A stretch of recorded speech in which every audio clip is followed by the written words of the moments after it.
was what? just like Sorry, kind of not to wild. interrupt you. You know what is kind of surprising and disappointing, honestly? It is getting so toxic, I feel like, in our league with a lot of the fans going back and forth. Like, basketball and sports are supposed to be so unifying, and it is so toxic. Like, every game just is like hatred out there towards other players, and not just like Angel and Caitlin. Like, that they are the OGs where people will get so like polarizing with, but it's with everyone, and people are just so nasty on there. And it's like, we're playing a game. We are playing a game, and you are saying hateful things about players. Like, I don't know. That has been like really surprising. I feel like we're trending in a really bad spot with that. Shout out to Napheesa Collier. I think Napheesa Collier really a sweetheart. I really like Napheesa Collier. Because Napheesa Collier, she's not with the bull cone. She's all about unity. She's all about growing the league. That's one thing I like about her.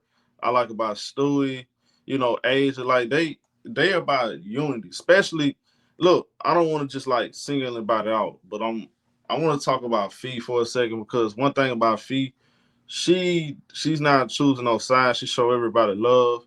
And it's genuine. It comes out very genuine. I don't get anything negative out of it. You never hear Fee saying nothing negative. She wants better for the league, and she's all about, again, everybody coming together. Like, her and Stewie worked on. They working on helping women get money in the United States. They staying home, playing in Miami for 3 months, and getting the biggest paychecks they ever seen in their life. So that's love and respect, and that's leadership right there. As far as the league, right? I think the problem is, okay, the media, they're going to do this for clicks and views. The fans are going to do it for clicks and views. But when you got players like Sophie Cunningham getting on podcasts, and current players and former players pushing the machine narratives, that's making it toxic, because the players in the league, like, you're in the league with us. You're not supposed to jump on. You're not supposed to sell out. We're supposed to be together, and you ride with this wave. That's the problem. They made it toxic. So Cunningham got no. Look, again, she's a clout chaser. We all understand this. She's a straight clout chaser. She wasn't doing. Y'all think about this. You ain't ever heard about Sophie Cunningham podcast until she got the Indiana Fever. You ain't. Come on, bro. Her brand has gotten bigger just with her playing with Caitlin Clark, and she's pretending like she's Caitlin Clark's best friend. She's walking around with these Trish t-shirts and all that. Man, look, it's weird. It's very weird with her, because she's making it too obvious. In the media, they twist and turn these player words. They make up fake quotes, and yet you got players running with it. And that's the crazy part about it. All that fake, we all about unity, and we are the WNBA, we gotta stick together, man. A lot of these women do not like each other. You can tell. You got certain women, they go in a complete different direction, because they see there's an avenue to make more money if I run with a certain narrative. So, but Napheesa Collier, Fee is staying true to herself. Fee is not with the bull crap. That's what I like about it. That's what I like about her, man. That's why I have so much love for Fee, because Fee always stayed true to herself, and she always showed everybody love. Sort of getting older. So how are you guys, like, what's the vision on that of how to balance both? Yeah, that's hard, just because, like you said, you have people from a lot of different ages, and so priorities could be different with that. But I think we've done a really great job of aligning our priorities, where we're going after rev share so hard. Salaries, of course, like, they have to be higher. That is that's not an option to not have them higher. But I think everyone sees the vision of the rev share, and that will also immediately impact the players for this CBA. Like, this is kind of the groundwork. Like, our last CBA, they said, was the groundwork for this one. It's the same thing. Like, we have to set the groundwork for the next one, where we have to be getting rev share now. We have to be making sure that we're getting a better percentage, first of all, the league one, and then getting team one. We don't have team revenues at all. And so making sure we're going after that. And then that can set us up for the future as well, where they can continue to, you know, get a bigger percentage or split it differently or whatever it is. But not having that, I think we've all realized, is not an option. Mm-hmm. Yeah, you have a real opportunity to like help craft and shape the business as a whole with the ownership and with the league. Obviously, it's, you know, negotiations are always contentious. Everybody's got to give a little bit and get a little bit uncomfortable. But do the players talk about that a lot? Like, we actually have a really unique opportunity, being that it's 2025, being that we have the information that we have now, being that women's sports is in the place that it is. You guys really have the ability to craft like what will be the standard for the next 50 years, probably, in women's sports. Yeah, we do talk about that a lot. Just in that, I kind of said this earlier, but we hold all the cards. We hold so much power right now, and that women's sports is on such a rise. You have all of these teams coming in. These owners are paying $250 million. Of course, they need us to play these basketball games. Like, we hold the power. And I think just sitting in that, I think we're doing a really good job of that, of we have the ability to stand firm on things and not give, which is, I think, the first time in our sport. Like, yes, in negotiations, you do have to be flexible. You have to work with the other side.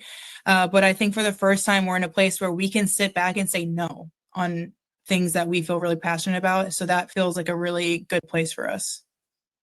Mm-hmm. You notice, like, Candace Parker,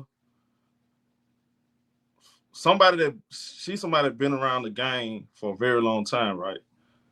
You see the difference between when Napheesa Collier talks and Candace Parker talks. People say, oh, Candace Parker giving fair critique. Man, I'm going to expose that. I'm going to expose that Candace Parker is a straight liar. Don't worry, it's coming. I got some more content on her. She's a hypocrite. You know, great player, very hypocritical. Coming out very salty, man. She really stuck in her own way, and it looks very ugly on her. And look, for somebody that sat on the Cheryl Miller podcast and said, oh, I'm so tired of the media hate and all this, can we just talk back? She feed right into that, and these idiots don't see it. These idiots don't see it. They looking at, oh, she just talking basketball, but it's how she's going about it. You can like, she's feeding right into it. She's have become everything she say she hates. Because I listened to her on there with Shaq now. She sound crazy. Like, far as the business, Angel already successful she's already a successful businesswoman. So I think all of these ladies, we're talking about some smart ladies. These ladies are not dumb. These are well-educated women. Like, people don't like Dejanay. Dejanay's an educated woman. Dejanay's very smart and educated. Napheesa Collier and Nneka. These women, they're very smart and educated. And this is why I believe that eventually everything is going to work out. Everybody just got to be on the same page. Them putting together Unrivaled showed me, like, these women are very smart. You're very smart business women. Napheesa Collier, Brianna Stewart, Angel Wilson, all these women, they're very smart, educated women. I don't often like to do the male sports comparison. I think it's like overdone and annoying when we always get compared. But I feel like this aspect is important in that, because men's sports is so mature in their business, NBA's been around for 80 years or whatever it's been. Like, we have so much reference to pull from. Yeah. Mostly, like, you know, good and bad. Honestly, it's like, what's worked, what hasn't worked. What are you guys seeing that you want to do differently, or something that maybe is just like specific to the WNBA? I know last CBA, you know, maternal rights and pregnancy protections and all of that. Like, what are you guys kind of like looking at? Like, yes, we want this. We don't want this. What can you pull from all of that knowledge? Yeah, we do have extra things like that, reproductive access. Typically it was in year 8. Like we're trying to get that pushed back where you could access that 8 years of service. We're trying to change that. Maternity stuff, like pregnancy stuff. I'm not sure about what we're trying to change. The problem is we're so handcuffed. The NBA owns like 40%, 40 to 50% of the WNBA. And that is where it's so hard to compare because they're like, well, we get the players this much, but on our side, we automatically have to take 40% off to give to the NBA before we see any money. So it's kind of hard even to do the comparison with them because they're honestly just like we have different rules. Like we're working with a different set of rules. So it's kind of hard.